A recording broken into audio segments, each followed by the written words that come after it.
దేవునికి స్తోత్రం.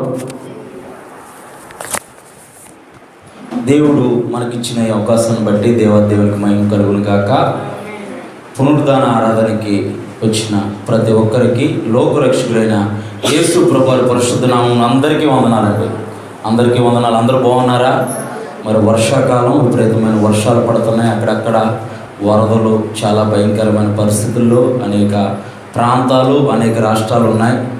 రాత్రి కూడా వేరే రాష్ట్రంలో భయంకరమైన ఉత్తరాఖండ్ రాష్ట్రంలో భయంకరమైన వరద పరిస్థితుల్లో ప్రజలు నివసిస్తున్నారు. విస్తారమైన వర్షాలు ఎక్కడ చూసినా సరే.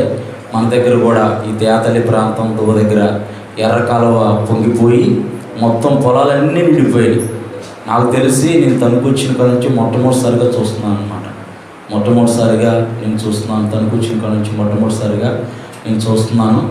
ప్రార్థన చేద్దాం. మరి అనేక మంది రైతులు కూడా మరి పంటలు వేశారు.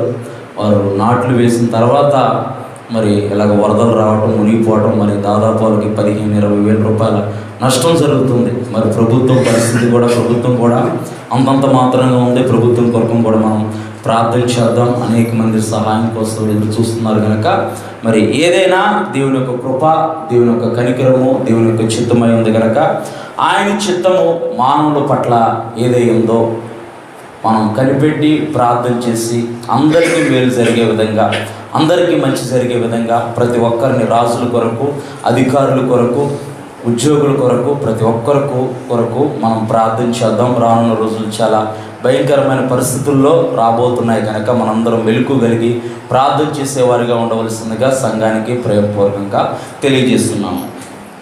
పరిశుద్ధ గ్రంథంలో నుంచి హెబ్రీయులకు రాసిన పత్రిక 12వ అధ్యాయము 2వ వచనం. హెబ్రీయులకు రాసిన పత్రిక 12వ అధ్యాయము 2వ వచనం.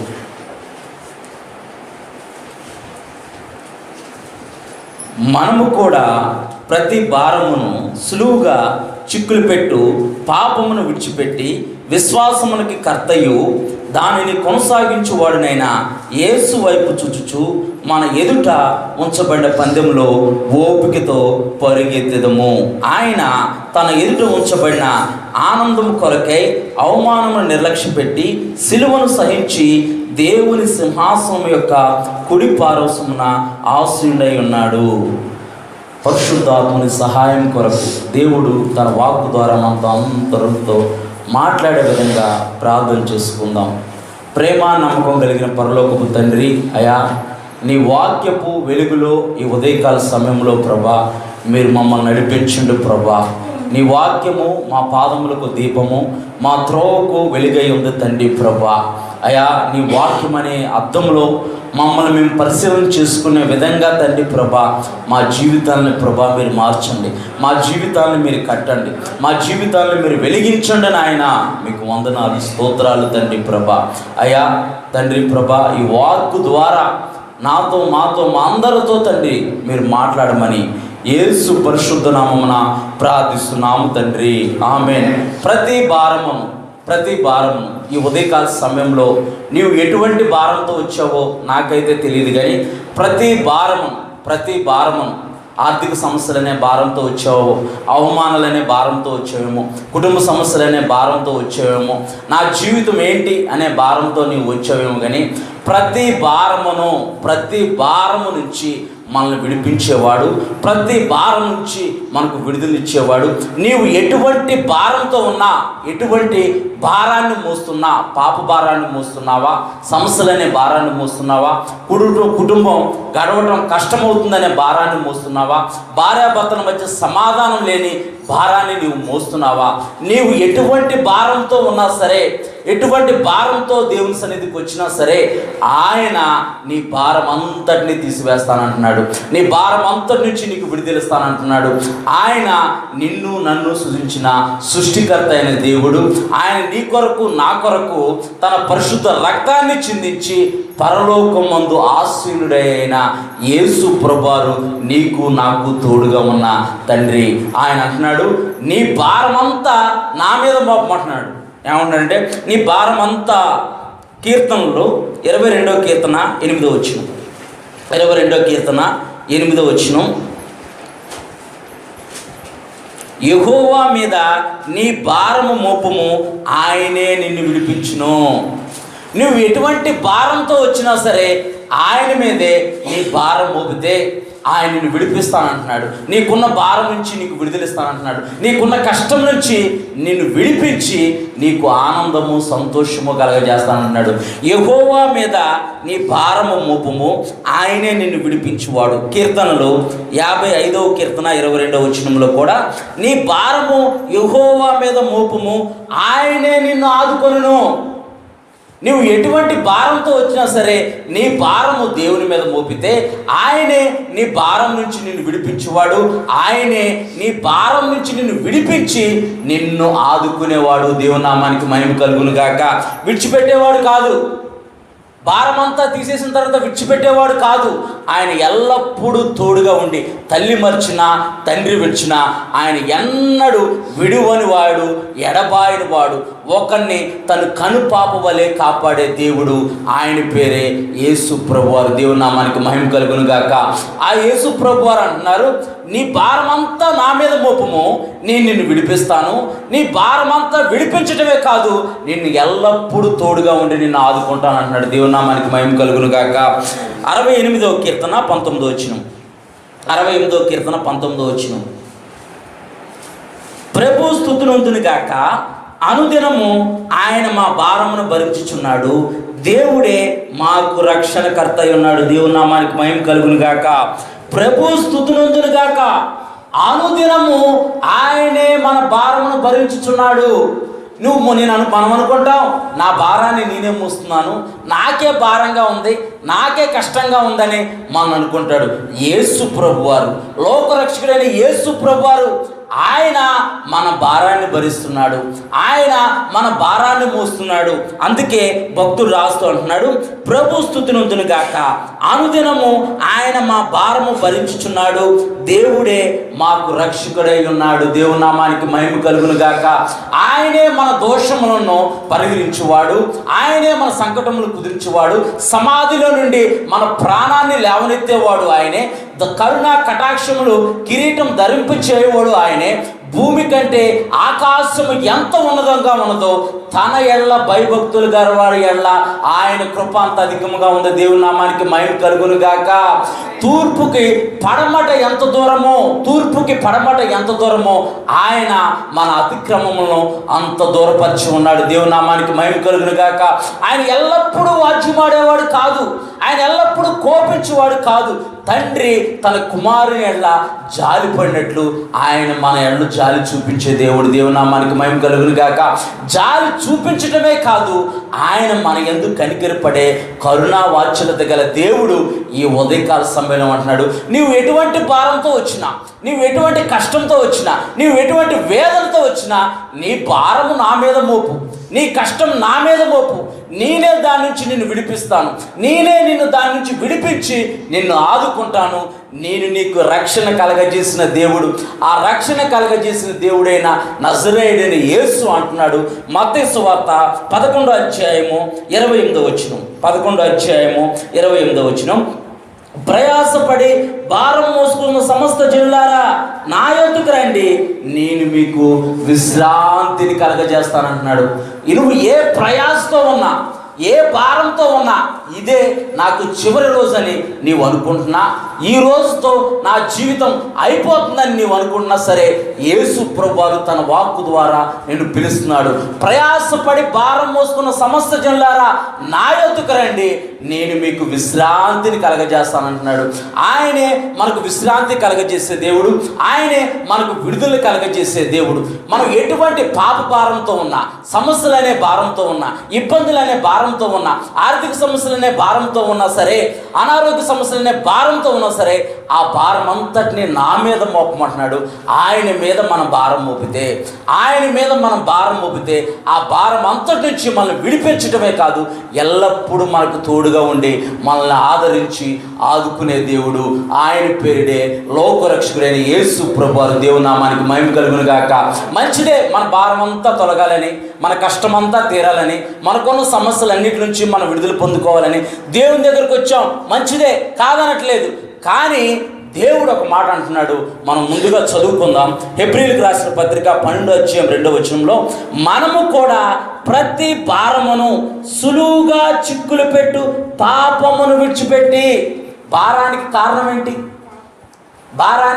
ఏంటి? కష్టానికి కారణం ఏంటి?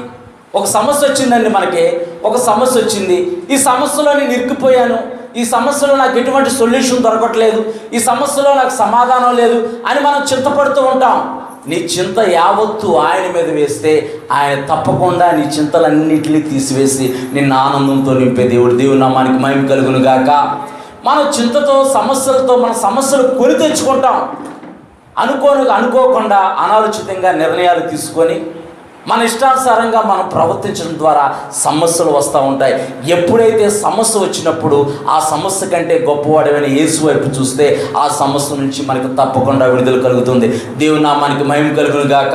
హెబ్రీయులకు రాసిన పత్రిక 12:2 మనము కూడా ప్రతి భారమును సులువుగా చిక్కులు పెట్టి పాపమును విడిచిపెట్టి.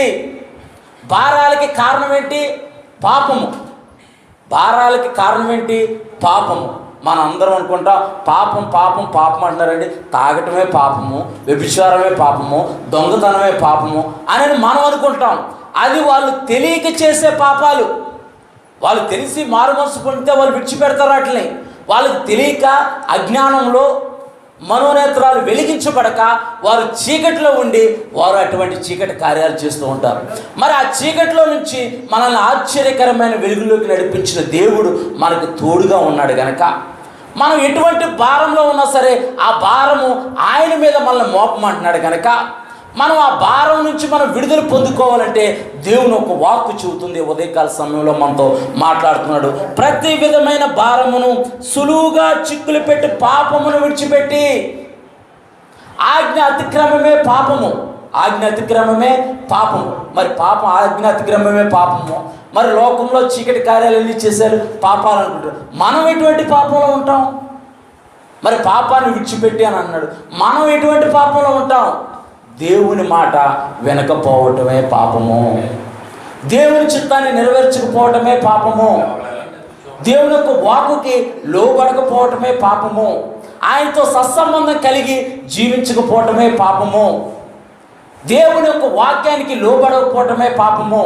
దైవజనులకు గౌరవం ఇవ్వకపోవటమే పాపము. సంఘానికి క్రమంగా రాకపోవటమే పాపము. ఎందుకనంటే ఆయన వరుడిగా వచ్చేది సంఘం కొరకు మాత్రమే. ఇంట్లో కూర్చొని ప్రార్థన చేసుకునే వాళ్ళ కొరకు కాదు. తప్పనిసరి పరిస్థితులు అయితే, అత్యవసర పరిస్థితులు అయితే తప్పులేదు. కానీ ఇప్పుడు ఈ కరోనా వచ్చేసిన తర్వాత ఏమైపోయిందంటే చాలామంది ఇంట్లో కూర్చొని లైవ్ చూస్తే సరిపోయిద్దిలే, మందిరానికి వెళ్ళాల్సిన అవసరం లేదులే అని చాలామంది అలాగా పట్టబడిపోయి ఉన్నారు. వాళ్ళు గృహాల్లోనే ఉంటున్నారు. అది మంచిది కాదు. తప్పనిసరి పరిస్థితి అయితే పర్వాలేదు. ఏదో అనారోగ్యంతో ఉండి తప్పనిసరి పరిస్థితుల్లో ఏమైనా ప్రాబ్లమ్స్ ఉంటే పర్లేదు. మరి ఇలాంటివన్నీ పాపాల కిందకే వస్తాయి. మన శరీర ఇచ్చలను నెరవేర్చుకోవటము, శరీర కోరికల్ని మనం నెరవేర్చుకోవటము, ఆత్మానుసారంగా వారు మొదలుపెట్టి శరీరానుసారంగా ముగించాలని చూస్తున్నారంట. పౌలు భక్తుడు వాళ్ళని హెచ్చరిస్తున్నాడు. ఎవరు మీకు నేర్పింది? ఎవరు మీకు ఇలాంటి బోధ నేర్పింది? మీరు మొదట ఆత్మానుసారంగా మొదలుపెట్టారు, ఇప్పుడు శరీరానుసారంగా జీవిస్తున్నారు. ఇది పాపము. అందుకే ప్రతి విధమైన భారమును సులువుగా చిక్కులు పెట్టి పాపమును విడిచిపెట్టి విశ్వాసమునికి కర్తయు దాన్ని కొనసాగించువాడైన యేసు వైపు మనం చూడాలి. నువ్వు ఎటువంటి భారంతో ఉన్నా, బలహీనతలైతే భారంతో ఉన్నావా? నాకు విపరీతమైన చెడు తలంపులు వస్తాయండి, చెడు ఆలోచనలు వస్తాయండి అని నీవు అనుకుంటున్నావా? నీ ఆలోచనలు, నీ భారము, నీ కష్టమంతా నీవు దేవుని మీద మోపితే, దేవుని సన్నిధిలో నీవు ప్రార్థన చేస్తే నీ తలంపులు, ఆలోచనలు ఆయన పరిశుద్ధపరిచి నిన్ను నీతిమంతుడిగా, నిర్దోషిగా శుద్ధీకరించే దేవుడు ఆయనే. లోకరక్షకుడైన యేసు ప్రభువు. దేవుని నామానికి మహిమ కలుగును గాక. అది ఉచ్చుమర్రా పాస్టర్ గారు. దేవుని ఉచ్చుమర్రా ఏ ఊరు అది? ఇప్పుడు మొన్న ఒక చిన్న పాపని పాడు చేశారు. ఉచ్చుమర్రు అది పేరు నాకు గుర్తు రావట్లేదు. చిన్నపిల్లలు, ఆడుకునే పిల్లలు. ఇప్పుడున్న పరిస్థితులు ఎంత భయంకరమైన పరిస్థితులు అంటే నెలల పిల్లల్ని పాడు చేస్తున్నారు. నెలల పిల్లలు అస్తమానం వచ్చేసి క్రైస్తవుల మీద పడిపోతూ ఉంటారు. క్రైస్తవులు ఎలాగా, క్రైస్తవులు అలాగా, క్రైస్తవులు అలాగా. ఇప్పుడు ఎవడో మాట్లాడట్లేదు. ఆ పిల్లోడికి ఏమో ఫోన్ ఇచ్చారు. చిన్నప్పటి నుంచి ఆ పిల్లోడికి ఫోన్ ఇచ్చారు. ఆ పిల్లోడికి ఫోన్ ఇస్తే వాడు చిన్నప్పటి నుంచి ఫోన్లో మనం అందరూ ఏమనుకుంటా ఉంటారని అంటే గేమే కదా ఆడుకుందాం అనుకుంటారు. గేమ్ ఆడుకుంటున్నాడులే వాడు. నేను మంగళవారం రోజున వాక్యం చెప్పడానికి పత్తిపాడు వెళ్ళాను. పత్తిపాడు వెళ్తే పాస్టర్ గారు వెనకాల అలా చివరిని కూర్చొని ఒక అమ్మాయి, వాళ్ళ అమ్మ పక్కనేమో 2 చేతులు ఎత్తేసి ఆరాధన చేసేస్తుంది కళ్ళు మూసుకొని. ఈ పిల్లేమో వీడియో గేమ్ ఇలా పట్టుకొని tick tick tick tick tick tick అంటుంది. నా ఫోన్ వస్తుందా లేకపోతే ఏం ఫోన్ వస్తుంది ఇలాగా అని చెప్పేసానని మాట్లాడారు సార్. నా ఫోన్ వస్తుందా ఎవరి ఫోన్ వస్తుందని టిక్ టిక్ టిక్ అని సౌండ్ వస్తుంది. ఏంటి అని చూపిస్తే 2 కాళ్ళు బాసా పట్లేసుకొని చైర్లో కూర్చొని వీడియో గేమ్ ఆడుతుంది ఆ పిల్ల. అంటే ఎవరు నేర్పుతున్నారు? మనమే నేర్పుతున్నాం. సంఘంలో నువ్వు ఇలా ఉండకూడదు, ఎలా ఉండాలి, దేవుని సన్నిధిది. స్కూల్లోకి వెళ్ళి వీడియో గేమ్ ఆడుకునిద్దా? స్కూల్లోకి నేను అదే అన్నాను, ఆ పిల్లల్ని దేవుడు మంచి ఆరాధికురాలుగా దేవుడు అభిషేకించబోతున్నాడు, మరి నువ్వు నేర్పాల్సింది ఇదే అమ్మా, ఎలా కాదు, ఆ పిల్ల వీడియో గేమ్ ఆడిపించకూడదు. అదే స్కూల్కి అయితే పంపిస్తావు అలాగా. స్కూల్కి అయితే డబ్బులు వేలు ఫీజులు కట్టి కలెక్టర్ అవ్వాలి, లాయర్ అవ్వాలి, డాక్టర్ అవ్వాలి అని చెప్పేసి నేను క్రమశిక్షణ నేర్చుకుంటానని అక్కడ పంపిస్తాం.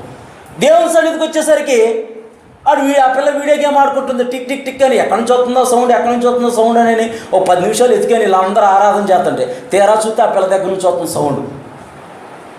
పిల్లలకి ఫోన్ ఇచ్చేశారు. ఆ ఫోన్ ఇచ్చేసేస్తే ఆ ఫోన్లో వాడేమో వీడియో గేమ్ ఆడుకుంటాడని చూస్తారు. వాడు గేమ్ చేంజర్ పాట అంటూ ఉంటాడు దాంట్లో. దేవుని నామానికి మహిమ కలుగును గాక. మనమేమో వీడియో గేమ్ మా ఇంటి దగ్గర అదే జరుగుతుందాడ. ఫోన్ ఇచ్చేస్తే ఆ వీడియో గేమ్ ఆడుకుంటాడు. వీడియో గేమ్ ఆడలేదు, గేమ్ చేంజర్లో పాట ఫుల్ సౌండ్ పెట్టి వినిపిస్తున్నారు నాకు. ఏం చేద్దాం, పరిస్థితులు అట్లా ఉన్నాయి. అస్తమానం మాట్లాడితే క్రైస్తవత్వం మీద పడిపోతారు.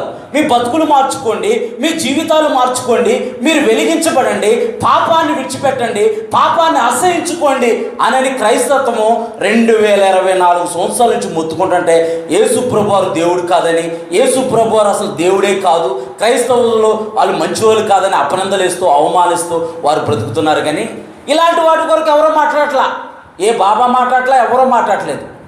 దేశం ఎలాంటి పరిస్థితుల్లో ఉంటుంది, సమాజం ఎలాంటి స్థితిలో ఉంటుందని దాని గురించి మాట్లాడట్లేదు. ఈ గడిచిన వారం రోజులైతే చాలా సంఘటనలు జరిగాయి. ఇంకో మాట చెబుతాను, గేదెను కూడా రేపు చేశారు. గేదెను కూడా పాడు చేశారంట. ఆ గేదె యజమాని దాంట్లో పెట్టాడు, చెబుతున్నాడు, కేసు పెట్టాడు. అంటే సమాజము ఎంత దౌర్భాగ్యమైన స్థితిలో ఉంటుంది. సమాజములో ఉన్న మనుషులు చీకటిని ధరించుకొని చీకటి కార్యాలు చేయడానికే ఆతృత పడుతున్నారు. కానీ జీవము గల దేవుని వద్దకు రావడానికి వారికి మనసు లేదు. దేవుని నామానికి మహిమ కలుగును గాక. అందుకే సులువుగా చిక్కులు పెట్టి పాపాన్ని విడిచిపెట్టేవారిగా మనం ఉండాలి, పాపాన్ని అసహించుకునేవారిగా ఉండాలి. నీ పాపము నుంచి నిన్ను విడిపించి నిన్ను పరిశుద్ధుడిగా నీతిమంతుడిగా చేసేది యేసు ప్రభువారి రక్తము. దేవుని నామానికి మహిమ కలుగును గాక. సులువుగా చిక్కులు పెట్టి పాపాన్ని మనం విడిచిపెట్టాలి. నిజంగా లోకం ఎంత పరిస్థితిలో ఉందనంటే అంత దౌర్భాగ్యమైన స్థితిలో ఉంది. సోషల్ మీడియాలో కూడా ఒకళ్ళ మీద ఒకరు నేరారోపణ చేసుకోవటం, ఒకళ్ళు పెడితే ఒకళ్ళు తిట్టుకోవటం, నానా మాటలు అనటం, వాళ్ళ కుటుంబాలని, వాళ్ళ పిల్లల్ని, వాళ్ళ భార్యల్ని దూషించటం. మొన్నవడో నేనేదో వాక్యం చెప్పుకుంటే నా బాధ ఏదో నేను పడుతున్న వాక్యం చెప్పుకొని ఈ వాక్యం ద్వారా, ఈ మాటల ద్వారా ఎవరైనా జీవితాలు కట్టబడతాయేమో, నేను మారాను వాళ్ళు కూడా మారతారేమో అని నేను వాక్యం పెట్టుకుంటుంటే వాడేదో అని అంటాడు, ఏదో కామెంట్ పెడతాడు, ఎవడరా నువ్వు, మీ ఊరే ఊర్రా అనండి. వాళ్ళు ఏమైనా మనకు పెడుతున్నారా, వాళ్ళు ఏమైనా మనం చూస్తున్నారా? కనీసం బాధల్లో ఉన్నప్పుడు ఎప్పుడైనా ఎవరికైనా రూపాయి ఇచ్చేవాడు? అంటే సమాజం ఇలా తయారైంది. వాళ్ళ పని వాళ్ళు చేసుకుంటున్నారులే, వాళ్ళ బాధ ఏదో వాళ్ళు పడుతున్నారు అనుకోవట్లా, కావాలని బురదలో రాయేసినట్టు మన మీద రాళ్ళేయటం. దేవుడు మాత్రం చూస్తూ ఊడుకోరు. దేవుని నామానికి మహిమ కలుగును గాక.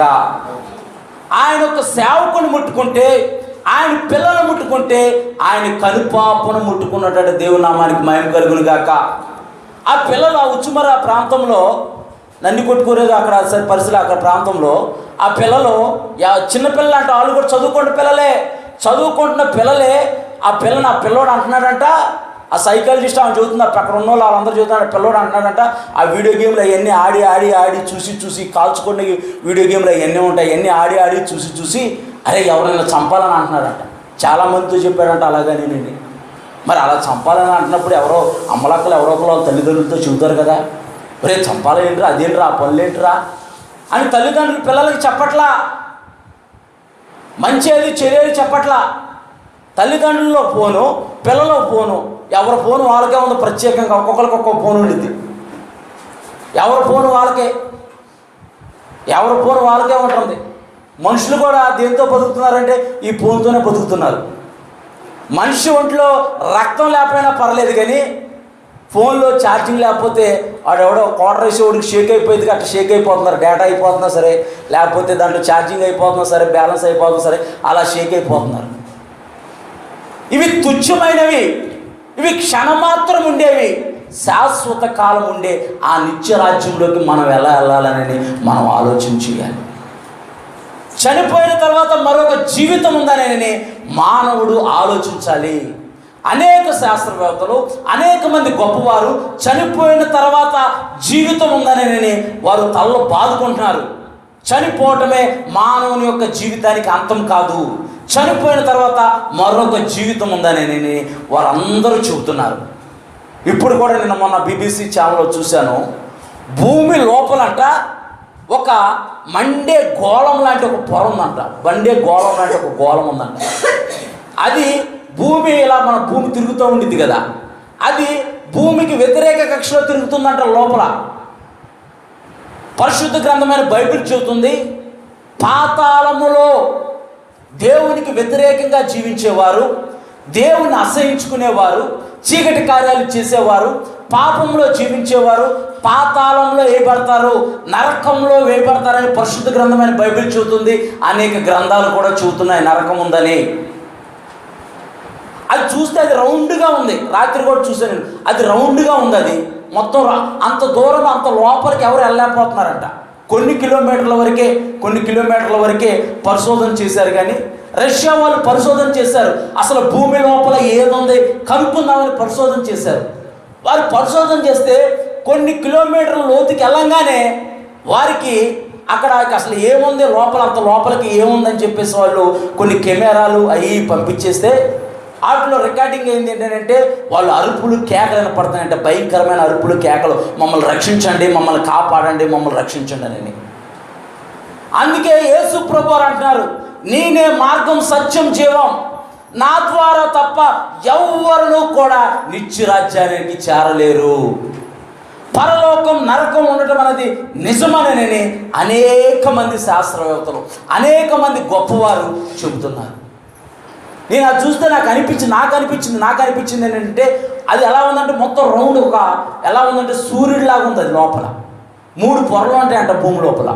అది లాస్ట్ లోపల అదంతా ఒక గోళంలో ఉంది. BBC ఛానల్లో ఉండేది, కావాలంటే చూసుకోండి. BBC ఛానల్లో ఉంది. అది గడిచిన వారమే వాళ్ళు పోస్ట్ చేశారు. భూమిని ఇలాగా విభాగిస్తే అది లోపల ఒక గోళాకారంలో అది భూమికి వ్యతిరేకమైన కక్షలో తిరుగుతుందని చెప్పేసి శాస్త్రవేత్తలు పరిశోధన చేస్తున్నారు. అంటే లోపల పాతాళం ఉంది అని అనడానికి నాకు రుజువు ఉందని నేను అనుకుంటున్నాను. దేవుని నామానికి మహిమ కలుగును గాక. ఎందుకంటే అది వేడిమి, ఒక లావాలాగా, ఒక వేడిమి గోళంలాగా ఉంది. అది వారందరూ దేవునికి వ్యతిరేకమైన కార్యాలు చేసేవారు అగాధంలో, పాతాళంలో వేయబడతారని పరిశుద్ధ గ్రంథమైన బైబిల్ చెబుతుంది. నువ్వు ఎటువంటి పాప భారంతో జీవిస్తున్నా సరే, నీ పాప భారం నుంచి విడిపించే దేవుడు నీకొకడు ఉన్నాడు. ఆయనే లోకరక్షకుడైన యేసు ప్రభువారు. దేవుని నామానికి మహిమ కలుగును గాక. మరి మనం పాపాన్ని విడిచిపెట్టాలని అంటే విశ్వాసానికి కర్తయు దాన్ని కొనసాగించువాడైన యేసు వైపు చూడాలి. పరిశుద్ధ గ్రంథమైన బైబిల్లో ఎవరు దేవుని వైపు చూస్తే వారి జీవితంలో ఏం జరిగాయని కొన్ని మాటలు చెప్పుకొని మనము ముగించుకుందాం. సంఖ్యాకాండము 21వ అధ్యాయము 9వ వచనం.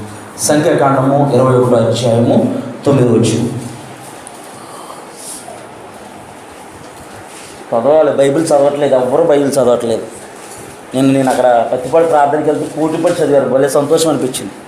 బైబిల్ చదవాలి, ఇంటి దగ్గర చదివితే ఇక్కడ వదులుతారు. ఇంటి దగ్గర చదవట్లేదు ఎవరో, ఇక్కడ కూడా చదవట్లేదు. దేవుడు మిమ్మల్ని దీవించును గాక. ఎందుకనంటే ఇక్కడ చదివారనుకో వినపడిద్ది అందరికి, బయట వాళ్ళకి కూడా ఓహో ఇక్కడ చదువుతున్నారు, వీళ్ళు కూడా బాగా చదువుతున్నారు. నేనే చెప్పుకుంటే అనుకో పాస్టర్ గారు చదువుతాం, పాస్టర్ గారు అంట ఎక్కడ గోపాలపురం ఎక్కడో సేవ చేశాడంట. పాపం సేవ చేసేప్పుడు ఎవరు లేకపోయినా సరే ఒక్కడే మైక్ పెట్టుకొని దేవుడు మిమ్మల్ని దీవిస్తాడు, దేవుడు మిమ్మల్ని ఆస్వాదిస్తాడని కేకలేసేవాడంట. జనాలు అనుకునేవారంటే ఎంతమంది ఎవరున్నారా బాబు లోపలని, ఒక్కొక్కడు చూసి వెళ్ళిపోయాడంట. ఒకనొక టైంలో అలా చాలామంది వచ్చి కూర్చున్నారంట. దేవుని నామానికి మహిమ కలుగును గాక. మరి అనేక మందిని మనం దేవుని సన్నిధానం నడిపించాలంటే మన జనాలు ఉన్నారు, మనం ఉన్నామని తెలియాలి అంటే చదవాలి. ఆరాధన జరుగుతుందని అది తెలియాలంటే చదవాలి. సేవకుడు ఒక్కడే గుంచుకొని అరిసేసి చెప్పేసి పని లేదు. చెబుతాం, ఎంతసేపు కావాలంటే అంతసేపు చెబుతాం. మీరు 2 గంటలు కూర్చున్నాం, 2 గంటలు కూర్చుంటాం, 5 గంటలు కూడా చెప్పే పాస్టర్ గారు కూడా ఉన్నారు మనకి ఇక్కడ. దేవుని కలిగిన కాక టైం అవుతుంది సరే. సంఖ్యాకాండము 21:9. కాబట్టి మోషే ఇత్తడి సర్పం ఒకటి చేయించి స్తంభము మీద దాన్ని పెట్టెను. అప్పుడు సర్ప కాటు తినిన ప్రతివాడు ఆ ఇత్తడి సర్పమును నిదానించి చూచినందున బ్రతికెను. ఇశ్రాయేలు ప్రజల్ని దేవుడు 430 సంవత్సరాల బానిసత్వం నుంచి, ఐగుప్తులో ఉన్న బానిసత్వం నుంచి విడిపించి ఎర్ర సముద్రాన్ని దాటించి ఆ ఐగుప్తు దేశంలో ఉంటున్న ప్రతి తొలిచూరును నాశనం చేసి వారి పక్షాన దేవుడు ఉన్నాడని వారి మీదకి అనేక తెగుళ్ళు పంపించి వారి మధ్య అనేక అద్భుత కార్యాలు, ఆశ్చర్యకార్యాలు జరిగించిన తర్వాత ఎర్ర సముద్రాన్ని 2 పాయలుగా చీల్చి వారిని అద్దరికి నడిపించి వారి శత్రువుల్ని ఎర్ర సముద్రంలో ముంచివేస్తే వీరు అద్దరికి వచ్చిన తర్వాత ఏమంటున్నారంటే, మోషే అహరోను మాకు సరైన భోజనం లేదయ్యా, బిర్యానీ లేదు. ఈ పండగకి బిర్యానీ పెడతారనుకున్నారు, బిర్యానీ పెట్టలేదు, ఎందుకని మామూలుగా ఆకుకూరలే పెట్టారని అంటున్నారు పాస్టర్ గారు. నేను వచ్చా మొక్కలు లేవు, మాకు కక్కలు లేవు, మొక్కలు లేవు. వీళ్ళు అలాగే అంటున్నారు. 430 సంవత్సరాల బానిసత్వం నుంచి దేవుడు విడిపించి దేవదూతల ఆహారమైన మన్నాను వారికి కురిపిస్తే ఈ చప్పిడిది మేము ఎందుకు తినాలి? అక్కడ ఐగుప్తులోనే చేపలు ఉండే, మంచి చేపలు దొరికే నైల్ నదిలో చేపలు పట్టుకొని ఏదో కాల్చుకొని అడ్డగడ్డ తినేవాళ్ళు, మసాలా లేకపోయినా. మేము ఇక్కడికి వచ్చి ఇలాంటి దుర్భిన్నమైన జీవితాన్ని మేము ఎందుకు జీవించాలని సేవకుల మీద వాళ్ళు గురుగుతుంటే దేవునికి కోపం వచ్చి దేవుని యొక్క ఉగ్రత వారి మీద కుమ్మరించబడితే తాపకరమైన పాములు, విషపూరితమైన పాములు వారిని కరవటం మొదలు పెడితే మళ్ళీ ఎవరు ప్రార్థన చేయాలి? సేవకుడే ప్రార్థన చేయాలి. సేవకుడు వెళ్ళిపోయి దేవుని సాష్టాంగపడి, ప్రభువా వారిని ఐగుప్తు దేశంలో నుంచి నువ్వు విడిపించావు, వారిని రక్షించావు, ఇక్కడ చనిపోతే వీళ్ళు దేవుడు వీళ్ళని ఎడారిలో కూర్చేశారని అందరూ అనుకుంటారు ప్రభువా అని సేవకుడు వారి దేవుని ఎదురు తగ్గించుకొని ప్రార్థన చేస్తే దేవుడు సేవకుని యొక్క ప్రార్థన విని దేవుడు అక్కడ మోషేకి ఒక ఇత్తడి సర్పాన్ని చేయించి దీని వైపు ఎవరైతే చూస్తారో వారందరూ బతుకుతారని చెప్పేసి దేవుడు చెబితే మోషే ఆ ఇత్తడి సర్పాన్ని చేసి అక్కడ దాని వైపు చూసిన ప్రతి వాడు బ్రతికాడనంట. మనము పాపాన్ని అసహించుకొని పాపాన్ని విడిచిపెట్టి మన యొక్క జీవన యాత్రలో, మన విశ్వాస యాత్రలో మనకి ఎదురవుతున్న సమస్యలను బట్టి మనం దేవుని వైపు చూస్తే మనము తప్పకుండా బ్రతికి ఆయన నిత్యరాజ్యంలో ఉంటాము. దేవుని నామానికి మహిమ కలుగును గాక. చివరిగా ఒక వచనం చూసుకొని ముగించుకుందాం. 2 కొరింథీయులకు రాసిన పత్రిక 5:10. 2 కొరింథీయులకు రాసిన పత్రిక 5:10. ఎందుకనగా తాను జరిగించిన క్రియల చొప్పున అవి మంచివైనను సరే, చెడ్డమైనను సరే, దేహంతో జరిగించిన వాటి ఫలమును ప్రతి వాడును పొందినట్లు మనమందరము క్రీస్తు న్యాయపీఠం ఎదుట ప్రత్యక్షం కావాలను. మనందరము ఒకానొక దినాన దేవుని యొక్క న్యాయపీఠం ఎదుట మనం ప్రత్యక్షం కావాలంట. సౌలు ఉన్నాడు, దావీదు ఉన్నాడు. మనం గడిచిన దినాల్లో కూడా మాట్లాడుకున్నాం. సౌలు, దావీదు అంతకంతకు దీవించబడుతుంటే సౌలు విషపు చూపు చూశాడంట దావీదు మీద. విషపు చూపు, అహంకారపు చూపు, దుష్ట హృదయము, ఇవన్నీ దేవుడు అసహించుకునేవి. వాటిలన్నిటినీ మనం విడిచిపెట్టాలి. అందుకే 2 కొరింథీయులకు రాసిన పత్రిక 5:10 ఎందుకనగా తాను జరిగించిన క్రియల చొప్పున అవి మంచివైనను సరే, చెడ్డవైనను సరే, దేహంతో జరిగించిన వాటి ఫలము ప్రతి వాడు పొందినట్లు. ఇప్పుడు భూలోకంలో దేవుడు ఆయుష్ ఇచ్చాడు. ఆ ఆయుష్ని ఇష్టానుసారంగా జీవిస్తే కుదరదు, ఇష్టానుసారంగా బ్రతికితే కుదరదు. ప్రతి వాడునని రాయబడింది. ప్రతి వాడును తాను జరిగించిన క్రియలు చొప్పున దేవుని న్యాయపీఠం ఎదుట నిలబడే రోజు ఒక రోజు రాబోతుంది. ఆ రోజున ఈ భూమి మీద పుట్టినోడు వాడు ఆకాశంలో చచ్చిపోయినా, సముద్రంలో చచ్చిపోయినా, ఆకాశం మధ్యలో చచ్చిపోయినా, ఎక్కడ చచ్చిపోయినా సరే దేవుని న్యాయపీఠం ఎదుట నిలబడాల్సిందే. వాడు చేసిన మంచి క్రియలు, చెడు క్రియలు చొప్పున వాడికి తీర్పు తీర్చబడుతుంది. ఆ తీర్పు నుంచి తప్పించడానికి, ఆ తీర్పులో మనము నిర్దోషులుగా, నీతిమంతులుగా మనం మారబడటం కోసమే యేసు ప్రభువారు 2023 సంవత్సరాల క్రితము ఈ లోకానికి వచ్చి తన పరిశుద్ధ రక్తం ద్వారా తనెందరైతే అంగీకరిస్తారో వారందరినీ తన కుమార్తెలుగా, తన కుమారులుగా చేసుకొని ఆయన యొక్క నిత్యరాజ్యంలో మనందరము పాలుభాగస్తులు అవ్వాలని దేవుడు మన ఎడల గొప్ప కార్యం జరిగించాడు. మరి ఆ రక్షణ పొందుకున్న మనం, ఆ రక్షణ ఆనందం కలిగిన మనము అనేకులకు మాదిరికరంగా, అనేకుల్ని దేవుని వైపు తిప్పేవారిగా, అనేకుల్ని దేవుని వద్దకు నడిపించేవారిగా మనందరం ఉండాలని దేవునికి ఆకాంక్ష ఉంది. దేవుడి కొద్ది మాటలను మన వెలుగుల్లో దీవించి ఆస్వాదించును గాక.